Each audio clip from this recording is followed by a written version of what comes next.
E aí, beleza? Quem fala aqui é o Renan e você está no canal Brooklyn Games e hoje sim vamos falar de Gwent, mas não do Gwent The Witcher Card Game, a versão standalone. Vamos falar da versão física dele, que foi lançado fora do Brasil pela Gonboard, em parceria com a CD Projekt Red, está chegando no Brasil pela Grok Games. Eu já até fiz um vídeo aqui no canal falando sobre essa versão da Gonboard com a CD Projekt Red, eu comprei há alguns meses atrás.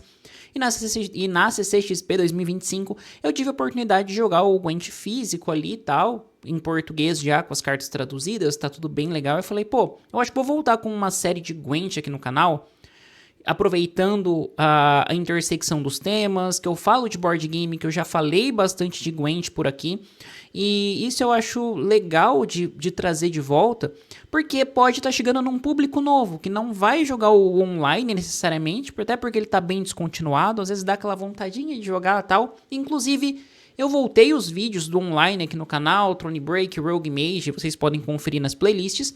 Então aqui não vai ser esse foco, o foco vai ser tentar conversar com um público que está vindo do board game, que vai tentar entrar nesse mundo e a gente falar das possibilidades que o Gwent, o jogo lendário de cartas, vai trazer. Então assim, eu acho legal tentar abraçar esse público, falar das estratégias e mostrar que não é só aquele jogo que você vai ter as cartas, que você vai dropar a carta em campo, porque tudo parece muito simples no Gwent e suas regras realmente são simples, mas a graça dele tá em você masterizar a sua gameplay.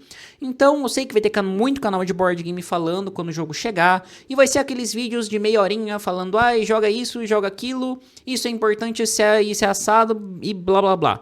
Não é o objetivo dos vídeos que eu vou trazer pra cá.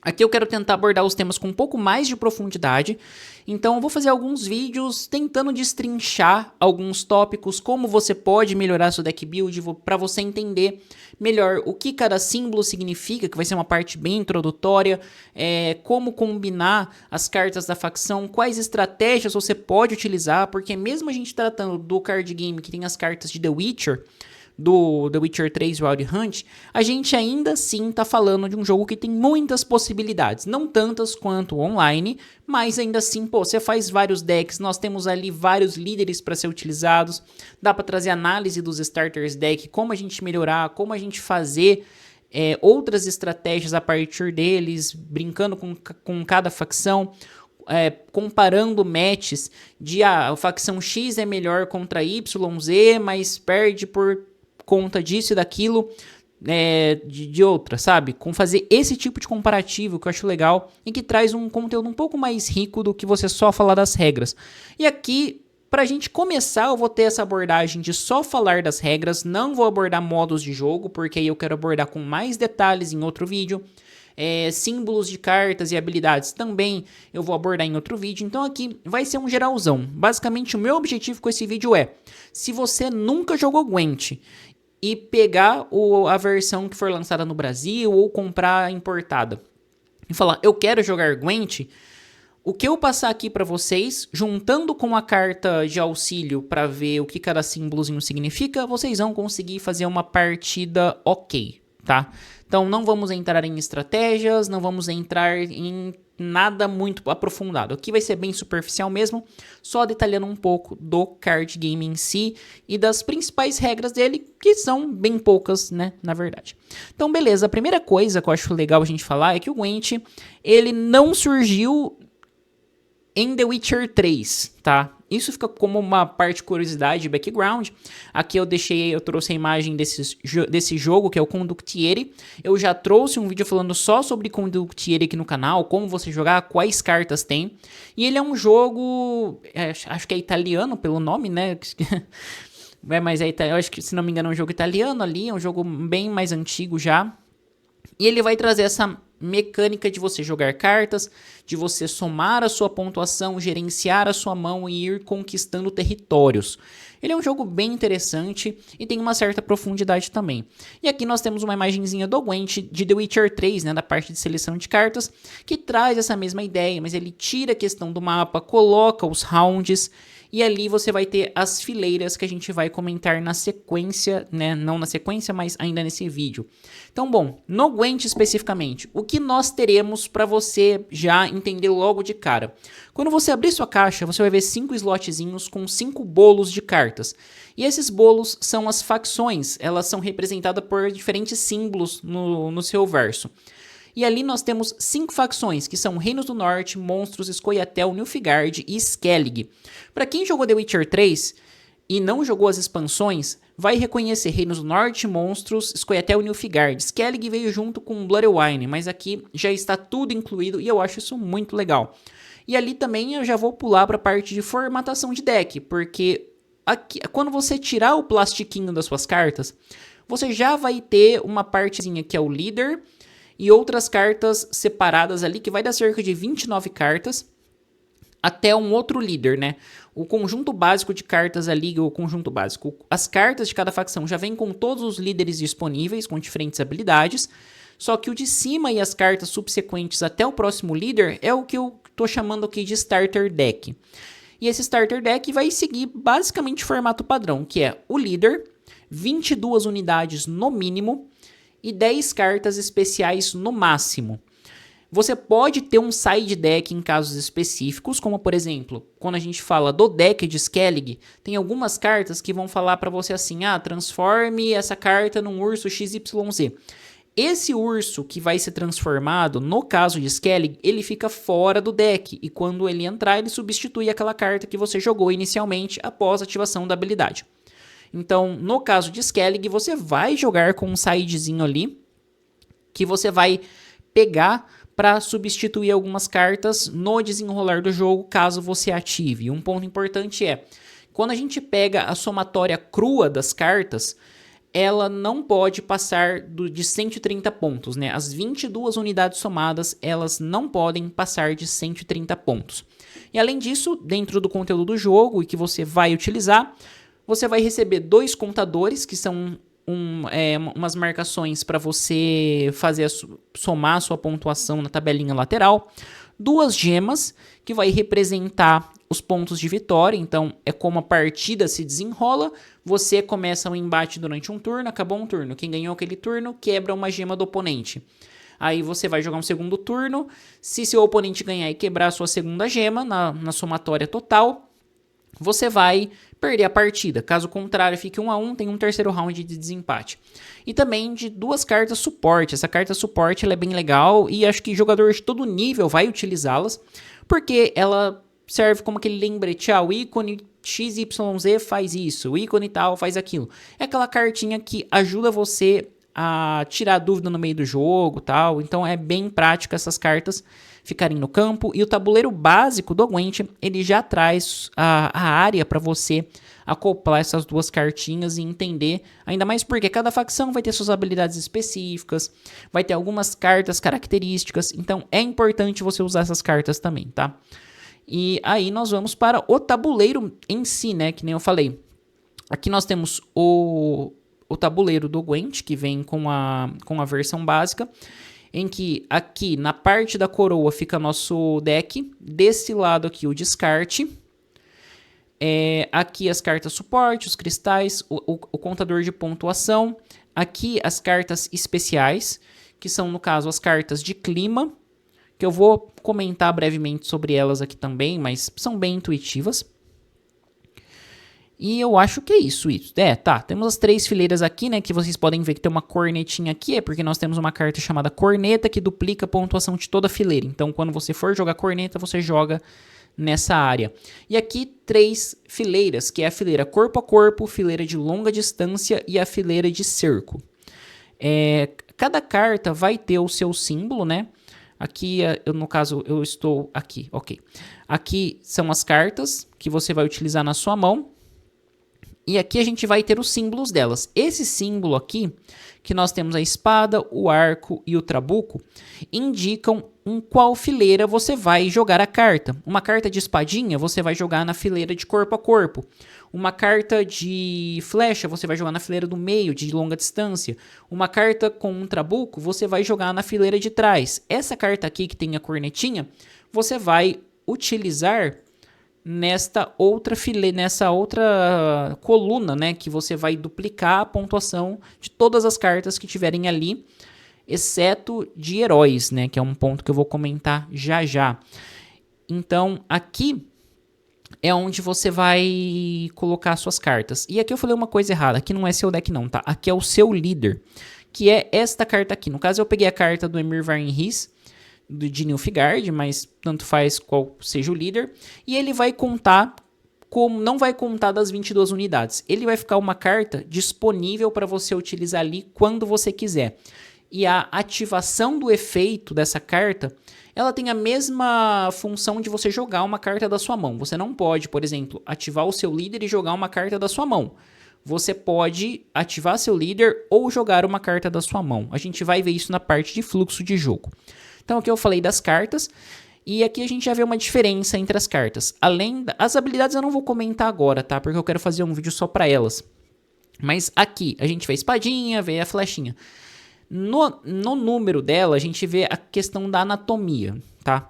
Que é o que? Essa faixa lateral vai ter por ordem a posição dela no campo e as habilidades e a facção a qual ela pertence.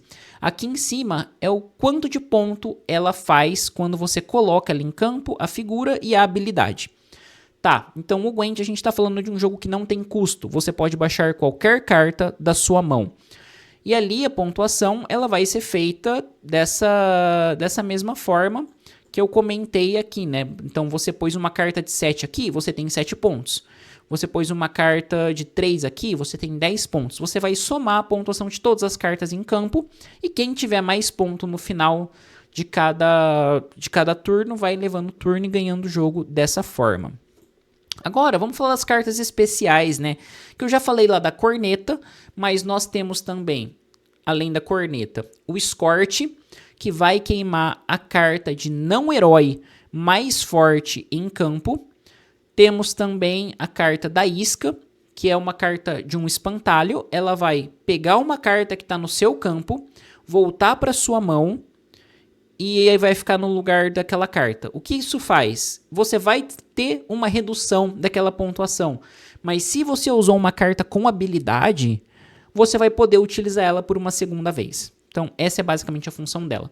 E aí nós vamos para cartas de clima, que nós temos a geada, que vai pegar a fileira de longa distância. Temos a chuva torrencial, que vai pegar a fileira de mais distante ali, a fileira de cerco. E temos a carta da névoa, que vai pegar a fileira do centro. Então, quando você joga cada uma dessas cartas, a diferença de nomenclatura é muito mais realmente para você identificar aonde você joga as cartas.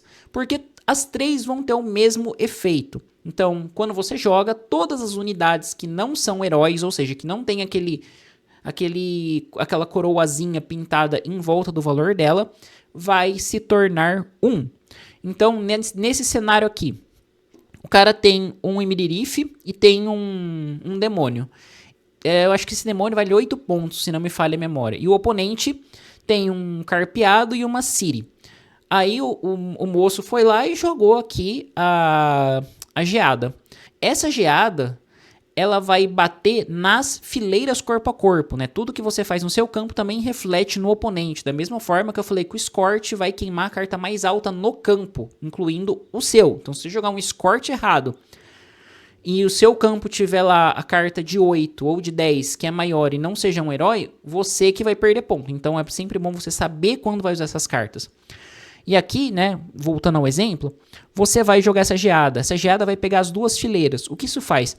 Então, somando o Emirirife com o demônio, aqui eu tenho 18 pontos. E somando o Ciri Carpeado, eu também terei 18 pontos.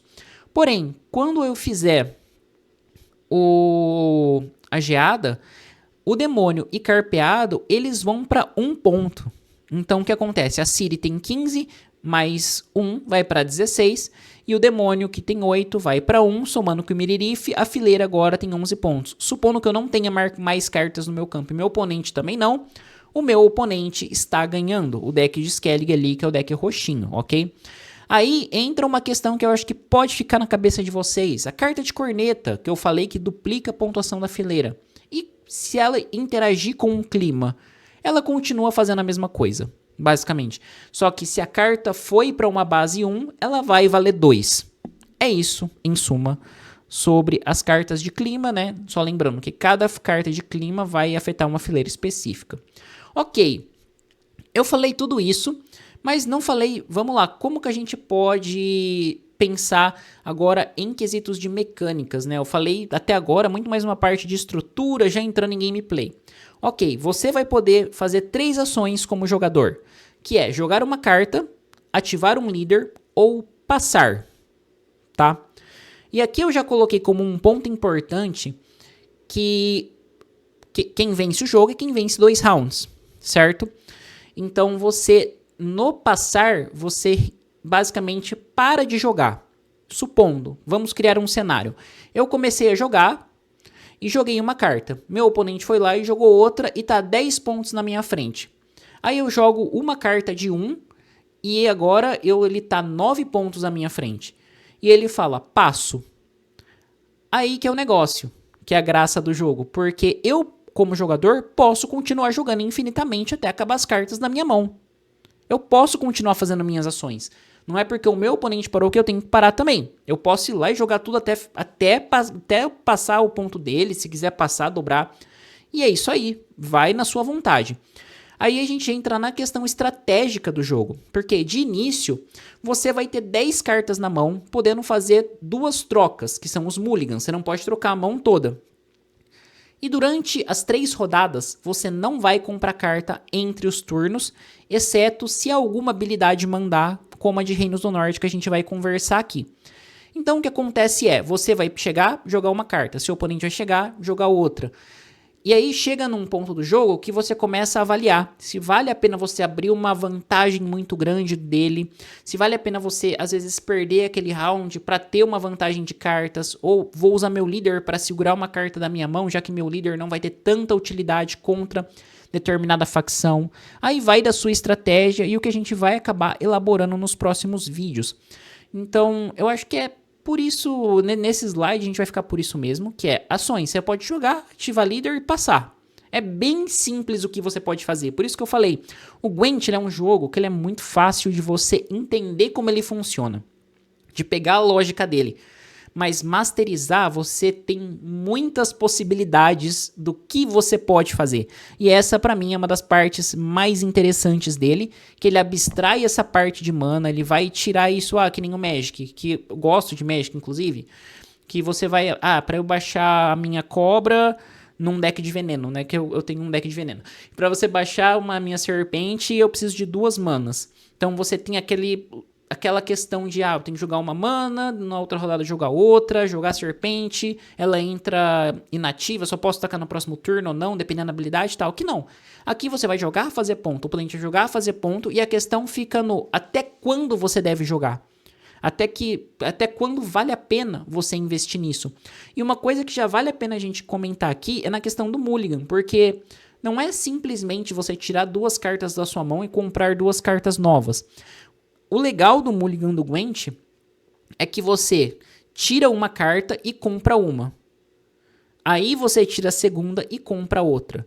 Pode parecer que não tem impacto, mas tem um impacto gigantesco, porque às vezes a carta que você comprou, do primeiro mulligan que você fez de uma carta, ela acaba sendo horrorosa para sua mão e você tem a chance de trocar aquela carta. Se você dropar 2 cartas em campo e comprar 2 e vir 2 cartas horrorosas, parabéns, você tem uma mão horrorosa para continuar jogando.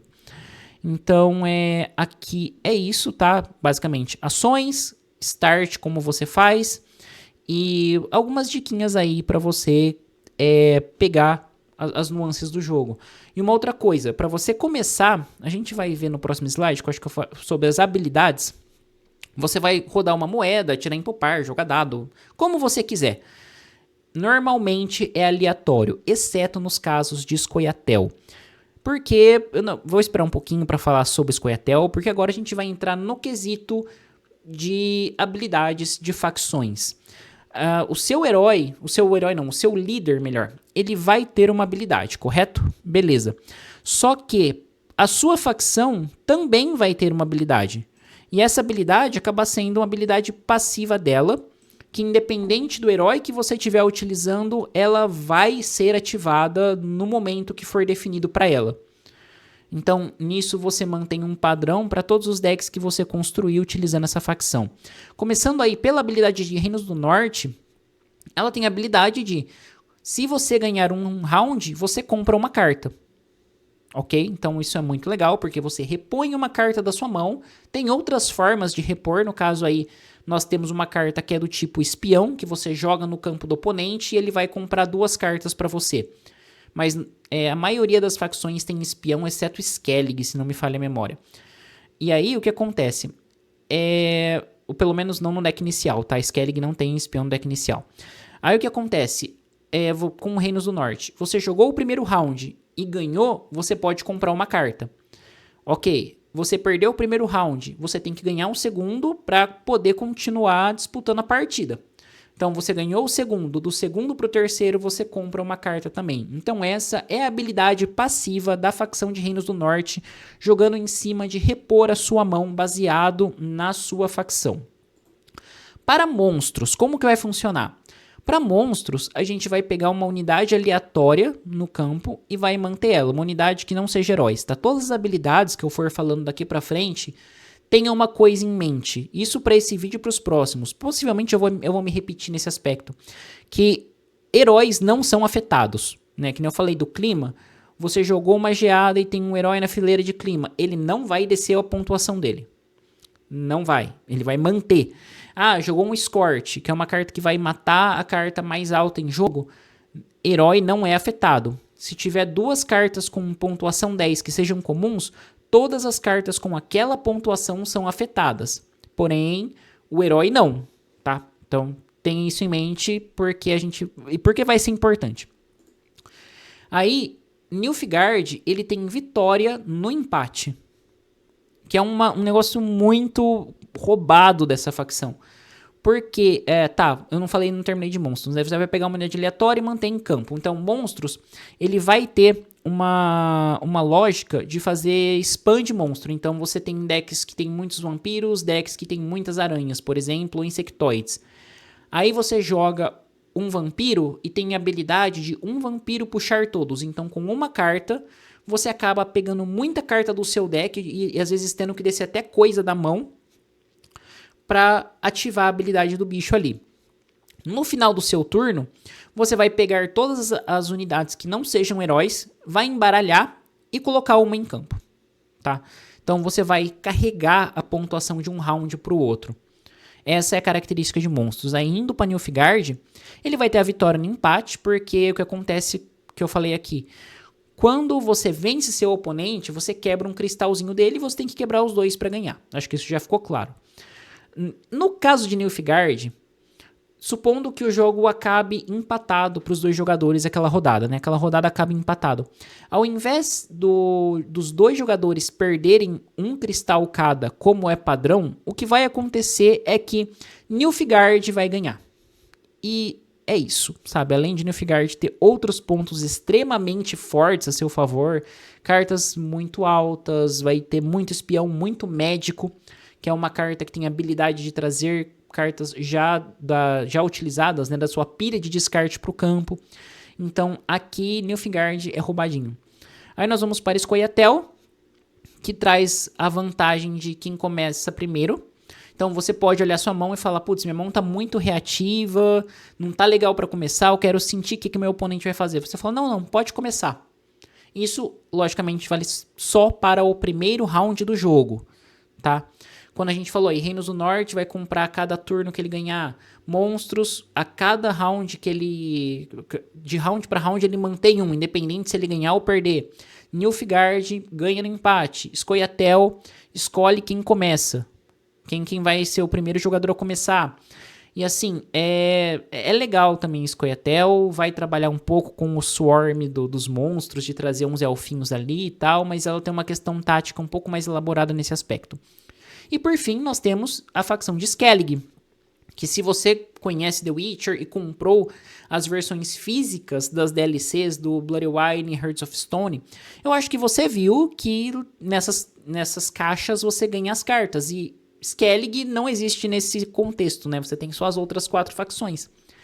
E Skellig, ele tem uma habilidade que pra mim é uma das mais fortes, é uma das que eu mais gosto de jogar, que é, você vai pegar o seu descarte no terceiro round, tirar os heróis, embaralhar e pegar 2 cartas de volta. Então eu acho que isso dá uma liberdade pra facção de você jogar um pouco mais à frente, sabe? Jogar um pouco mais importunando o seu oponente no aspecto de vantagem de pontuação. Além de você ter o side deck para você transformar suas cartas e tal, que é bem característico da facção de Skellig. E uma coisa que eu esqueci de falar, mas que a gente tem no clima, é que existe uma carta que se chama Tempestade Skellig, se não me falha a memória, em que ela vai fazer o efeito de 2 climas junto. E essa carta vai colocar o efeito ali de reduzir para 1 a pontuação base nas fileiras de cerco e longa distância. E para você tirar um clima, claro, né, ou todos os climas em campo, você tem o Céu Claro, que é uma carta como de um campo iluminado com céu azul. Essa carta ela entra e limpa o campo todo e as cartas voltam à sua pontuação base. Mas bom, gente, por esse vídeo acho que eu vou ficando por aqui. Eu entrei em alguns aspectos técnicos e mecânicos do Gwent que a gente utiliza tanto na versão online, na versão digital do jogo em The Witcher 3 e também agora na versão física dele, que acho que tá chegando no Brasil agora em dezembro, pela que a Grok Games falou. Então, eu acho que fica nesse vídeo um convite para você conhecer um pouco mais do jogo, se você tem interesse. Vamos comigo nessa jornada, que eu quero trazer outros vídeos falando sobre Gwent, sobre as características de cada facção, o que cada líder faz, como utilizar cada um, trazendo os arquétipos de cada facção, ou os decks que você pode construir. Logicamente, você constrói o deck que quiser. Só que eu acho legal a gente falar disso e falar não só, né, elaborar um pouco mais isso de forma justificada e mais tática. E um próximo vídeo que eu vou trazer aqui é dos modos de jogo, porque o Gwent, a versão física, ela vem com 2 manuais, tá? Que é o manual de regras, este manualzinho aqui de regras, e também vem com o manual de modos de jogo. Então, o Gwent básico, a gente tem ali o 1 contra 1, mas aqui a gente vai ter também o modo avançado, o modo torneio, o modo de 3 a 5 jogadores, 2 contra 2 e também o modo solo. Eu vou trazer um vídeo explicando cada um desses modos, porque as regras em si de colocação de cartas e de ações que você pode fazer, elas não mudam. Mas a questão de interação entre jogadores e como você joga acaba sendo alterada, porque você está tendo uma mudança de números de competidores na mesa, ou você está jogando contra um, entre aspas, NPC, e vai ter o acréscimo de algumas regras, e isso vai ficar para um próximo vídeo em que eu possa trabalhar isso de uma forma um pouco mais detalhada, digamos assim. Mas bom, vou ficando por aqui. Espero que vocês tenham curtido. Se inscreva no canal, ative o sininho, dê um joinha para não perder nenhum conteúdo. Se ficou alguma dúvida, pô, deixem nos comentários. Vou ficar muito feliz de trocar uma ideia sobre Gwent com vocês. E sugestões para futuras temáticas são sempre muito bem-vindas. Bom, é isso aí. Muito obrigado e até a próxima.